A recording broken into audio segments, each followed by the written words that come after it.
শবে কদরের কোনো আমল আছে কিনা? শবে কদরের আমল আছে ভাই।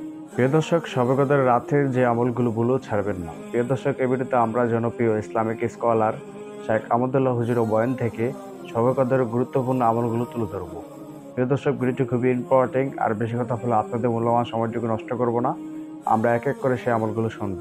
শবে কদরের সব ধরনের ইবাদতই করার চেষ্টা করতে হবে সাধ্য অনুযায়ী, যেগুলো করা সম্ভব হয়। বিশেষ করে কোরআন তেলাওয়াত করা, দুই রাকাত করে লম্বা কেরাত, লম্বা রুকু সিজদা দিয়ে যতটুকু পারেন নফল নামাজ পড়বেন।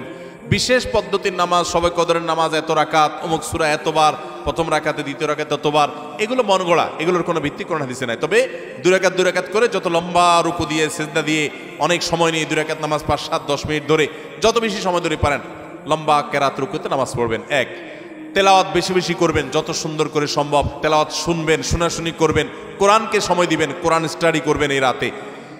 আর বিশেষ করে একটা দোয়া আমাদের আয়েশাকে রাদিয়াল্লাহু তাআলা আনহাকে নবী করিম সাল্লাল্লাহু আলাইহি ওয়াসাল্লাম শিক্ষা দিয়েছেন, আল্লাহুম্মা ইন্নাকা আফুউন তুহিব্বুল আফওয়া ফাআফু আন্নি। আল্লাহ আপনি ক্ষমাশীল, ক্ষমাকে ভালোবাসেন, আপনি আমাকে ক্ষমা করুন।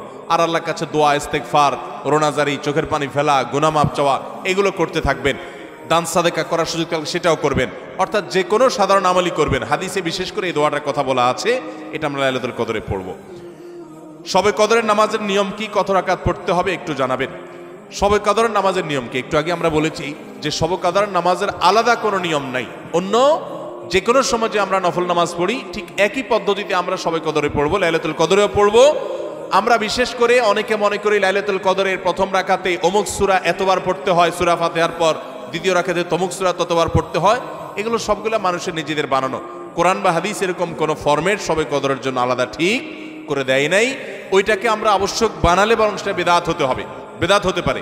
আমরা দুই রাকাত করে যত লম্বা সময় পারি, যে কোনো সূরা দিয়ে পারি, আমরা বেশি বেশি করে নামাজ পড়বো শবে কদর ইনশাআল্লাহ তাআলা। রোজা রেখে রক্ত দেওয়া যাবে কিনা? মানুষকে রক্ত দান করা সওয়াবের কাজ। কোন রোগীকে চিকিৎসার জন্য রক্ত দেওয়ার প্রয়োজন হয়েছে, আপনি রক্ত দিতে পারবেন, কিন্তু রোজা রেখে দিতে পারবেন কিনা? উত্তর হলো, যদি রোজা রেখে রক্ত দিলে আপনার রোজার কোনো ক্ষতি না হয় আপনি দিতে পারেন। রোজার ক্ষতি না হওয়া মানে, অনেকে আছেন যে রক্ত দিলে তিনি নিজে দুর্বল হয়ে, তার শরীরে এমনি রক্ত শূন্য, রক্ত দেওয়ার ফলে দুর্বল হয়ে তার রোজাটাও বরং রাখাটা রিস্ক হয়ে যেতে পারে। এরকম যদি হয় কেউ, তাহলে তার জন্য এটা করা উচিত না, জায়েজ না, যেহেতু তার রোজা হুমকির মধ্যে পড়ে যাবে। আর এরকম সচরাচর বেশিরভাগ লোক এরকম না, সুস্থ স্বাভাবিক আলহামদুলিল্লাহ, যে এক ব্যাগ রক্ত আমি দিলে আমার অসুবিধা হবে না, আমি রোজা রাখতে পারবো, তাহলে সে অবস্থায় রোজা অবস্থায় রক্ত দিলে রোজা ভঙ্গ হবে না। রমজানের শেষ দশকের কোনো আমল আছে কিনা, কি কি আমল করতে পারি? রমজানের শেষ দশক হলো আমলের সবচেয়ে গুরুত্বপূর্ণ দশক। ভাইরা আমার, নবী করিম সাল্লাল্লাহু আলাইহি ওয়াসাল্লাম সম্পর্কে আমাদের আয়েশা বলেছেন, কানা ইয়াজিতাহিদু ফীহি মা লা ইয়াজিতাহিদু ফী গায়রি। রমজানের শেষ 10 দিনে আসলে নবী সাল্লাল্লাহু আলাইহি ওয়াসাল্লাম ইবাদতের জন্য এত চেষ্টা করতেন, এত মেহনত করতেন, এত সাধনা করতেন, তার জীবনে অন্য কোন সময় ইবাদতের জন্য এত সাধনা করতেন না, শেষ 10 দিন ইবাদতের জন্য যেরকম সাধনা করতেন। এবং আমাদের আয়েশা বর্ণিত হাদিসে আরো বলেছেন তিনি, নবী করিম সাল্লাল্লাহু আলাইহি ওয়াসাল্লাম কানা ইদা দাখালাল আশার, রমজানের শেষ 10 দিন যখন শুরু হতো, আহিয়া লাইলা, সারা রাত আর ঘুমাতেন না, শেষ দশক কখনো ঘুমাতেন না। ওয়া আইকাদা আহলা, পরিবারের লোকদেরকে ঘুম থেকে ডেকে তুলতেন। ওয়া সাদ্দামে ইজারা, কোমর বেঁধে নিতেন। এবং ইবাদতের জন্য সবচেয়ে বেশি মেহনত মুজাহাদা তিনি করতেন। ভাইরা আমার, রমজানের শেষ দশক হলো ইবাদতের সবচেয়ে গুরুত্বপূর্ণ সময়।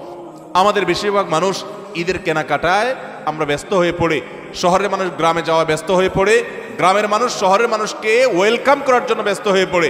আমাদের শেষ দশকের ইবাদত হয় না। শেষ দশক ইবাদত করার চেষ্টা করবো তো ইনশাআল্লাহ। শেষ দশকের প্রধান ইবাদত হলো এতেকাফ।